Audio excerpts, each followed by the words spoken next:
Everyone working directly with students must be ready to respond appropriately when receiving a disclosure. Some students experience barriers that make it even harder for them to disclose, like Tia. Tia's non-verbal, which means they might find it challenging to communicate directly about the abuse they're experiencing at home.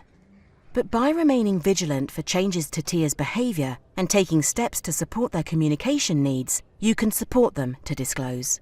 Receiving a disclosure is your chance to make sure the student's voice and experience are prioritised and accurately captured. And it'll help other professionals to protect students like Tia from further harm too. This bite-sized course uses animation and storytelling to engage learners. You'll learn more about the importance of disclosures and the ways that students may disclose. You'll also find out how to overcome potential barriers to support them to do so.